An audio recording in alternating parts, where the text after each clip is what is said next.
again as guest co-host is attorney correspondent on Extra and former Bachelorette, Rachel Lindsay.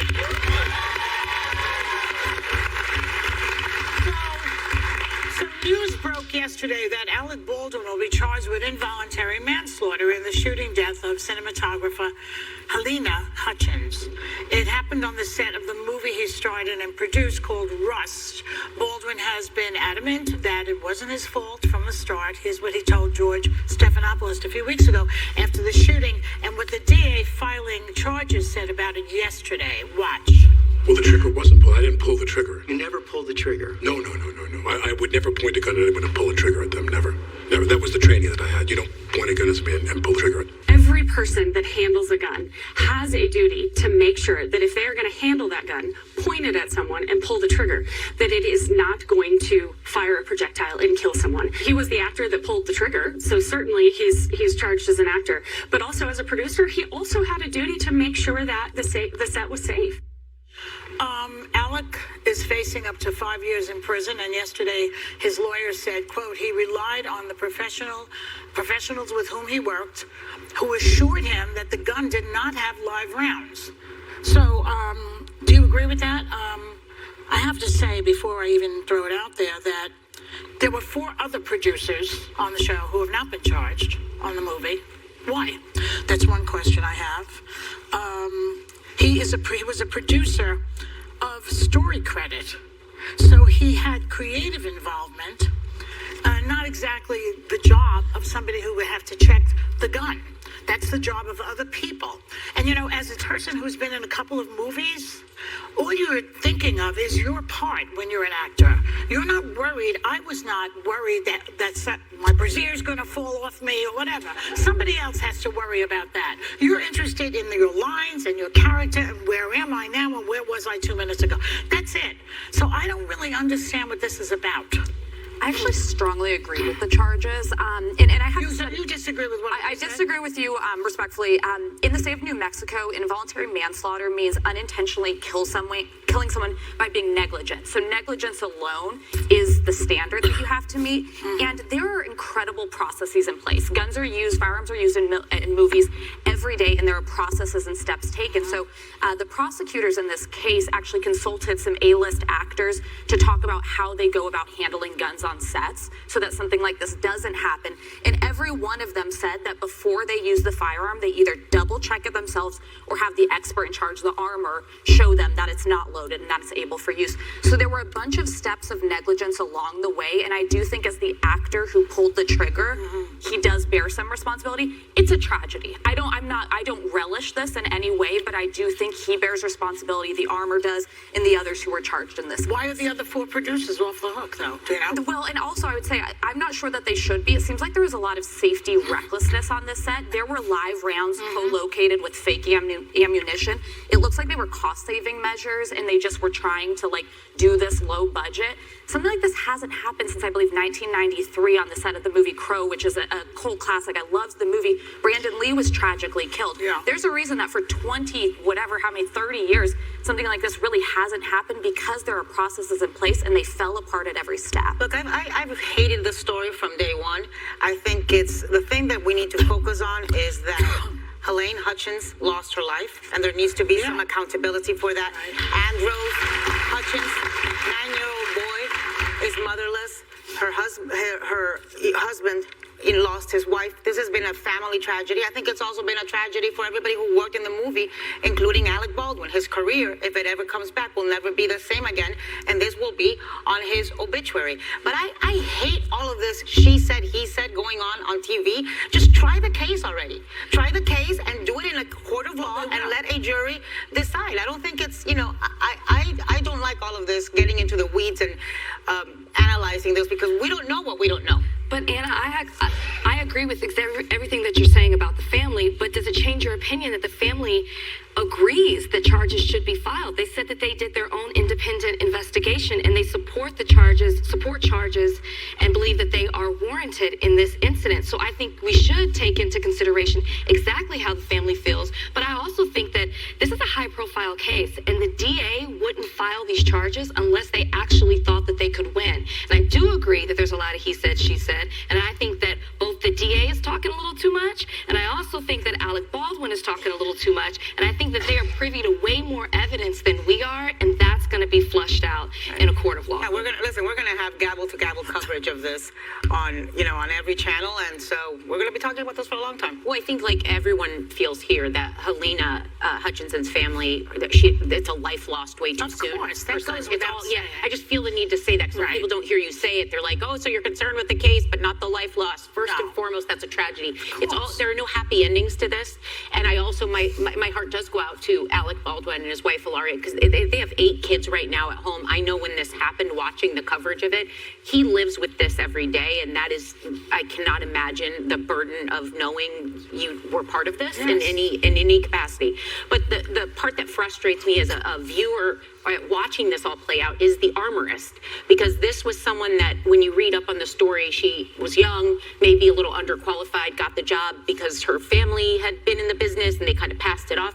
To be in charge of lethal weapons on a set is a big responsibility. And to know that first and foremost, regardless of who thought it was a cold gun, the actor, the director, the producers on the show, it is literally your job's definition to be responsible for these lethal But weapons. it's not the actor's job. I'm not even clear. Why is it the actor? Well, wait a minute. So someone hands you the actor. Someone says, "Here's a cold gun. I'm the armor." Whatever they do, and you're supposed to now check it again. How? What are Apparently you most supposed of to them, do? apparently most do is what, Yeah. according to the DA, what she said is that they've checked with other actors and accordingly most do. I think we're going to see How do the they do testimony. that? How does the actor? I think check? you open it up and you They ask open it the up and look armorist. to see if there's a Yeah. live Bullet. not live ammunition, bullet, a Yeah. blank, something that's Really? inside of If it. you've ever handled a gun, it's I such hate a westerns powerful anyway.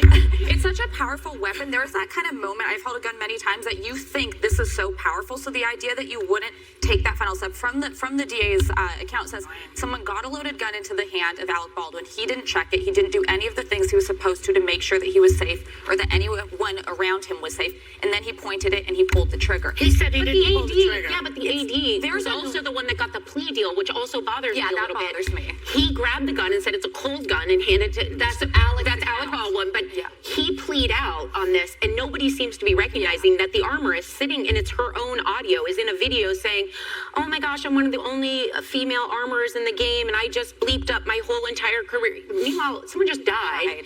You were not prepared for this job. Hello, That is listen, one part that's just But not somebody debatable. who is a veteran hired her for the job. So I think the person who hired her bears as much responsibility. I also, listen, the one thing I hope comes out of this, because there will, as you said, there will be no happy endings. No. I do hope that there are absolute, regimens and protocols and rules and regulations Get guns off that are sets. made, that are named after Helene Hutchins and that are followed to the T and the letter every time. We made dinosaurs walk the earth. We have Avatar movies. We have Mare of Easttown that didn't use one single weapon. Yeah. Why do we have weapons on set? Ever. Ever. Well, they were shooting.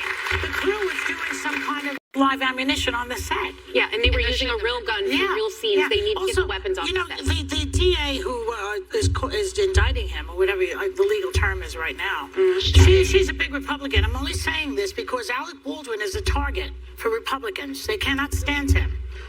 Okay? But Just the saying. facts But are- I'm not saying anything more than that. The fact that he was handling the gun, and let's not also forget what George Clooney had to say. What did he say? He was on a podcast and he talks about what he does when he has a gun in his Yeah. hand, how he opens it, how he shows that there's not any ammunition in the gun. And Alec Baldwin was actually confronted with that statement, and his response in that George Stephanopoulos interview was, "Well, good for him. Good for him." And so I think that there's some blame here. Alec is of course saying that he doesn't have any blame, and the investigation so far supports that there's enough evidence to charge him. I was- I I- have the go conversation. ahead, We have a do legal that. note. Go Okay. ahead. A lawyer for Hannah Gutierrez Reed said, quote, "These charges are the result of a very flawed investigation and an inaccurate understanding of the full facts. Hannah will be exonerated of wrongdoing by a jury." That was the armorist, by the way, lawyer. Okay. I want to do the thing on David Crosby, okay? Let's see. David Crosby from Crosby, Stills, and Nash & Young has passed away. And to me, it's a very... Mel B shares why she joined the ranks of Special Forces' World's Toughest Test, and if the Spice Girls are any closer to a reunion. Welcome back. Clarifications something I said last segment? It's the special prosecutor who's now the Republican politician in New Mexico and not the current DA. I get them mixed up sometimes. So sue me. Be careful. I know. They will. Cuidado. They can't. I corrected it. Governor Ron DeSantis just put the kibosh on an advanced placement African American studies course in Florida, public high schools. The course syllabus isn't publicly available yet, but the college board that created it called it a history course that also examines the vital contributions of experiences of African Americans in literature, the arts, political science, geography, and science. The DeSantis administration claims it violates state law and, quote, lacks educational value. I would like to know, what is he afraid of? That some critical race theory is going to sneak in while kids are reading Native Son or James Baldwin? This is why we need Black History Month, you see? This is the reason.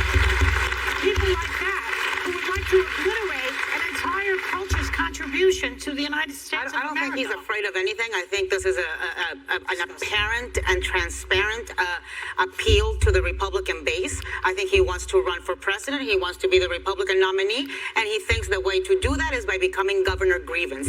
And there is not one manufactured, made up cultural issue that he will not chase and attach himself to and be the, or follow me into the battlefield of freedom against drag queens and against gas stoves or for gas stoves and against this. I totally disagree with DeSantis on that, in that way that he's doing it. Plus, this fundamentally just seems like it's about the contributions of African Americans to American history, something that absolutely should be taught. And this is sort of a battle for the soul of the Republican Party. Are we going to use the big hand of conservative government to force our viewpoints on people? No. Or are we going to say it's up to your local school board, to parents, to teachers in the classroom what you're taught? Tallahassee shouldn't tell the family in Miami-Dade what they're teaching their kids. It's a political stunt. I don't agree with it. I'd love to hear Rachel's It's thoughts. not a political stunt. I can't just call it that. It's racism. That's And right. I think we have to. This is cultural erasure. We've seen it happen before. When Black people were brought from Africa over here, forced to be here, they erased our culture from us. They took our religion away. They took our names away. They took our heritage, everything that related us to Africa. They took it away and replaced it with Western culture. That's what you're doing right now in education. When you look at the AP classes that are taught right now in the state of Florida, you have Chinese language and culture, French, German, Italian, Japanese, Latin, and Spanish. But you can't have African American studies. I have a huge problem with this. And this is a course that was created and cultivated with certain expertise and experience. Henry Louis Gates Jr. was a part of this. This isn't just some thing that they threw together at the last minute. It is put together to teach you about us and who we are through arts and literature, as you were saying, science, civil rights, Yes. political science, geography. There's so much more to it. And if every other culture can be taught except for Black culture, that's racism. That's Well, right. yeah, and something else that we're saying, Rich, when you brought that up earlier in the meeting about all the different types of AP classes, I thought, although this is, of course, a country of immigrants, so Italians have a great history, Irish, all of the people, Black African Americans have a very unique relationship with the darkest parts of this country. So you could argue almost that this would be the most important advanced placement / history class to take. And more than when you said, this is why Black History needs a month. Every time I sit here, Audrey works so hard on our Black Yeah. History Month.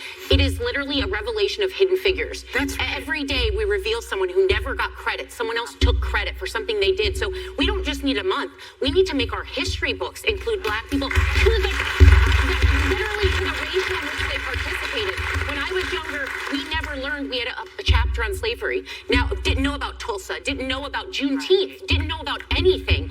I want to know that 20 years later or however long later, that they have massively enhanced history books to include all history, Sarah, which you would be amazed by the amount of people who don't know who Emmett Till is. And if you don't know who Emmett Till is, you don't understand the significance Well, of they should go Trayvon see- Martin they or should George Floyd. go see Whoopi's movie. We'll be right It's a back. great movie. Yeah.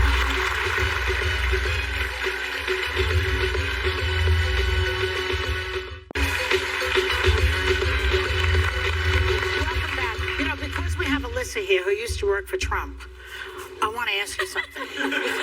The room just goes, oh. Okay.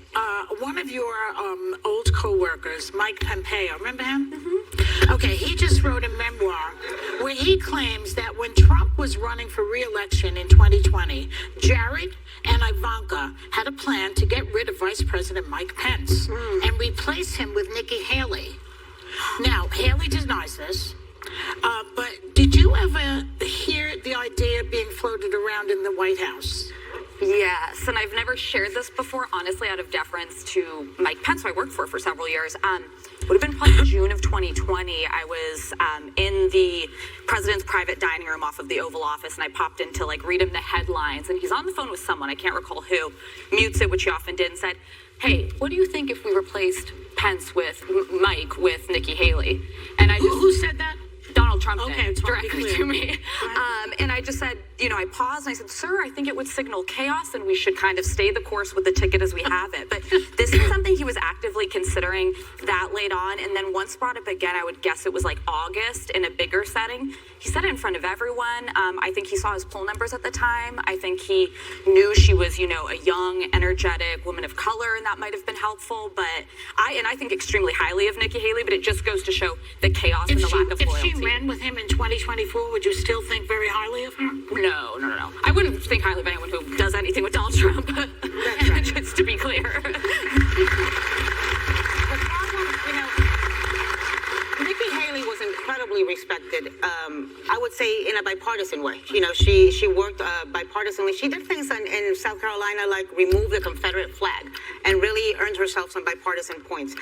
But and she managed to get out of. Singer and TV personality and activist Mel B is best known as Scary Spice from the wildly popular group The Spice Girls. And she just confirmed her girl power status in a new competition show called Special Forces World's Toughest Test, which required her and her fellow celebrity contestants to undergo some rather intense training. Watch. I'm facing huge fears. I'm just gonna bring out that inner person that I hope isn't dead and gone.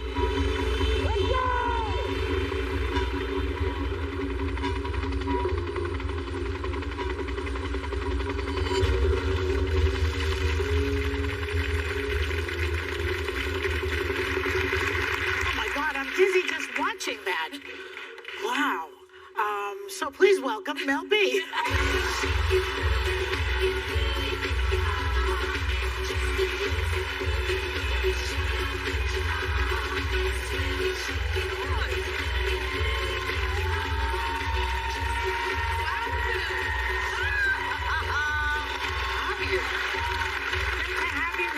Thanks for having me. Oh, this is so exciting.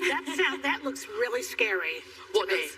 What you did, jumping out Oh, those it was things. all terrifying, but really, mentally and physically, really good. I walked away from the show feeling so empowered. Like I can conquer anything. I was like, wow.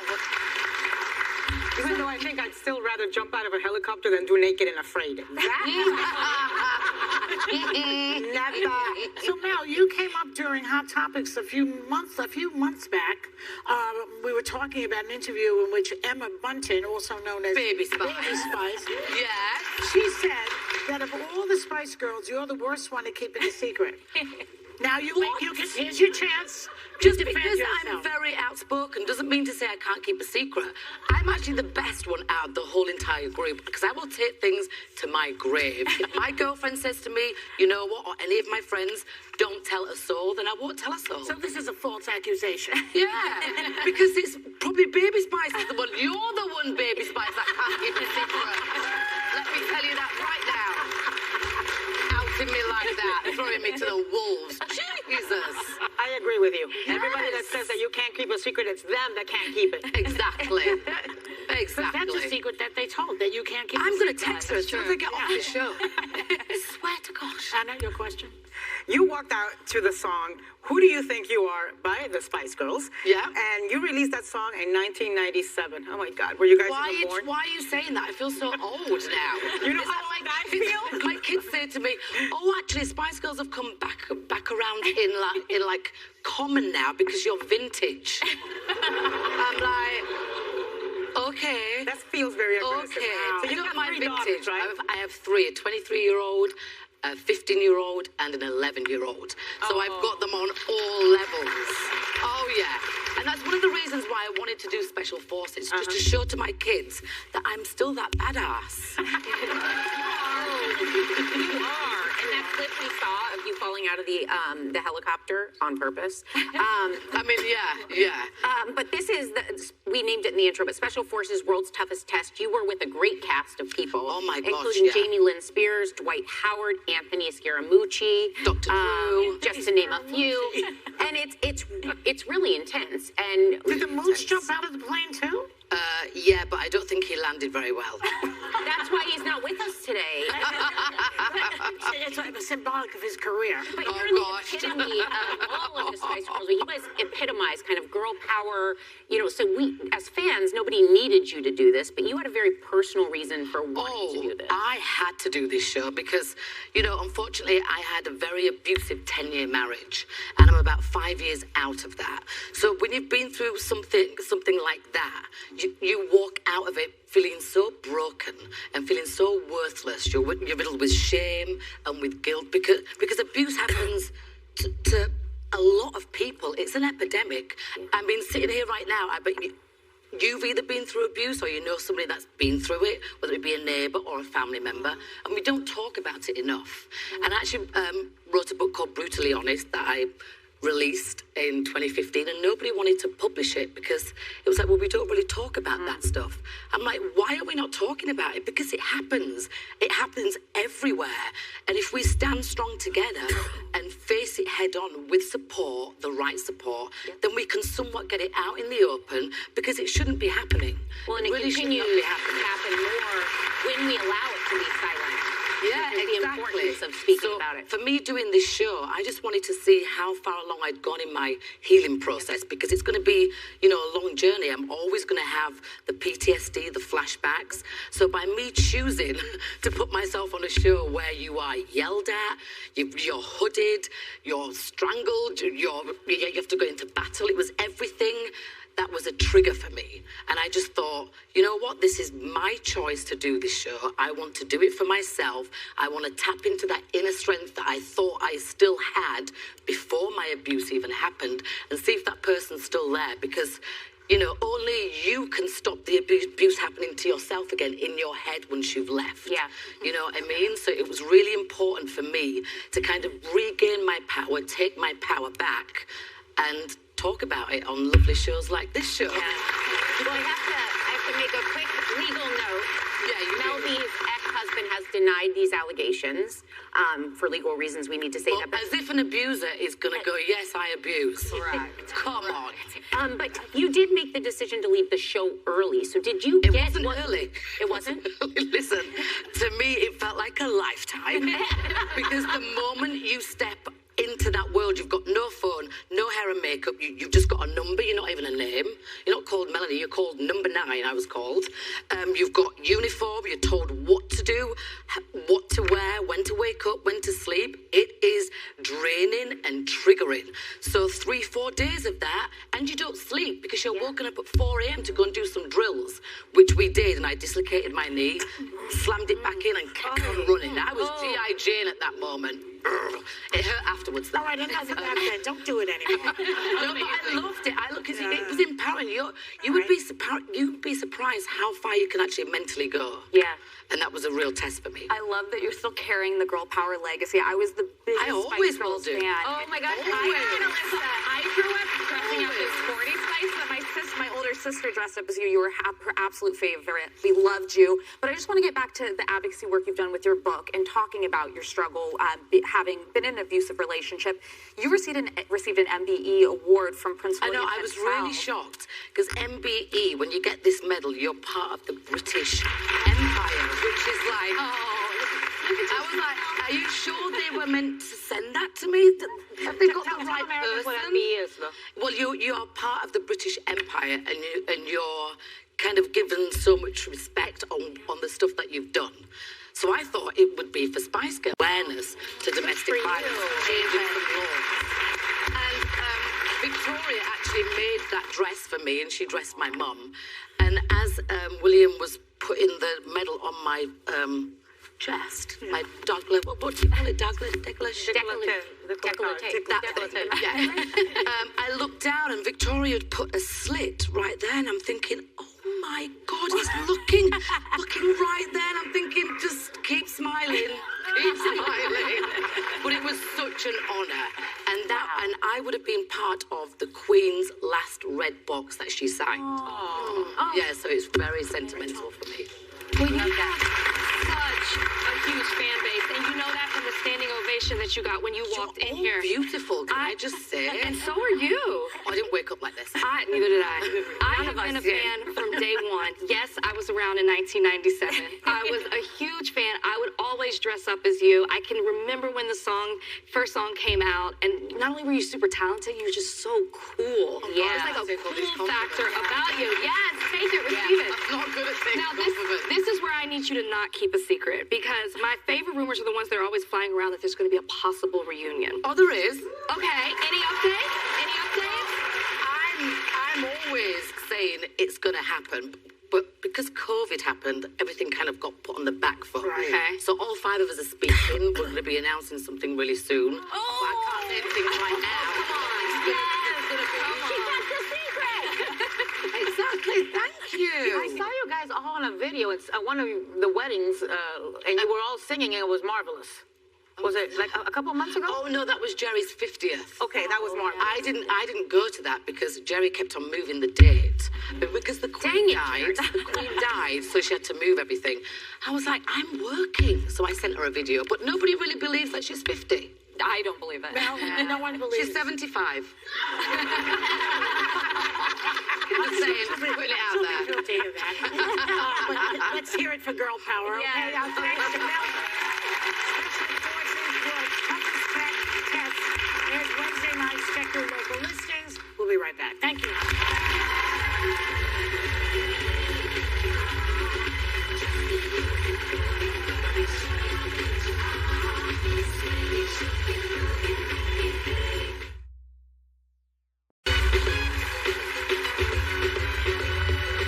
Okay, in a podcast interview this week, 33-year-old actress Lucy Hale was raving about the benefits of dating older men, saying they don't quote-unquote play games and they ask questions and are more spiritually evolved. Personally, my days of dating older guys are over. I'm a comedian, not an RN. How about you? Well, my days of dating are over. Period. And I'm a cougar now. So, but Yeah, baby. So are you? Oh, I'm the young cougar. Yeah. But before Max, I only dated my 2 long relationships were with a man who was 18 years older than me and then a man who was 9 years older than me. And I always said I wouldn't even date someone my own age. Like, because I felt that I kind of agree with what she's saying, with the exception of Max, that there's more life there lived, and I think priorities are a little more Yeah, mature but you and can't serious. train them. You want to be able to I don't train want them to. I want them to take care of me. I want to feel like, don't won't. worry, you'll always be Yeah, but here. when you're old and they're young, they take care of you. Don't you get Okay, that? but no, but I am old and Max is young and he's not taking care of me. I've been trying to train men my entire life, and it's never worked, regardless of Because age. you go out with older guys. Well, I married one too. Yeah. Listen, they are for me, they are more worldly. They have more conversations. They've had more experiences. They've seen more things. Frankly, they're better in bed because they know where things. They know what to touch and what to press and what to do. You don't have to train them. I know, but when you marry a younger guy, you don't have to train them because they're there immediately. Well, there's now medication for that. Yeah. I feel like No, I've the never young- really well, thought yeah, about that's it. true. I mean, Brian's older than me. My husband's 5 years older than me, but doesn't that really make us, we're kind of in the Equal. same I mean, she's the same age. Yeah. So I never really put much thought into it. I was talking about this back in the dressing room. The only older man that I dated actually took me on a date and then later tried to take me to a swingers club. So I don't really know that. I don't know what I said to him. You were referring to. I don't know what I said to make him think that was okay, but that's exactly what he tried to do. So I totally agree on dating older when you're younger. Like in my 20s, I almost always dated like 10 years older because Right. women, I think, mature faster than men do. My husband's 1 year older, the closest in age of anyone I dated, and he honestly checked all my boxes. But I was just gonna say, Oh, yeah, I did. but you also just can put too much pressure on dating. I was running through with my producer. Like, I was so set on finding a husband before I found my husband. The guy I dated before was 10 years older than me. He had a Bud Light fridge next to his couch. But I was like, I'm getting close to 30. I need a husband. And then it was a day that I woke up that I was like, girl, like, get it together. This is not happening. This is not the guy. So, like, just basically take the pressure off. There, you'll know when it's the right person. Right. You meet somebody, I don't understand what the conversation really is about. You meet somebody, there's a chemical attraction. You don't say, go out looking for an older guy or a younger guy. Yeah, you That's do. who you meet. No, you do. People make. I was Do hunting they? for older men. Yes, I was hunting actively for older men. They were the only thing that attracted me. She made an exception for Max. I had some daddy issues, but it's fine. I'm good now. I must have mommy issues because all my boyfriends have always been younger. By the way, that I've been with older men my entire life, a married one, doesn't mean that I don't reserve the right to be with younger men at some point. Say if I ever become available again. Well, I poor Al Cardenas. I hope he's not watching. We'll be right back.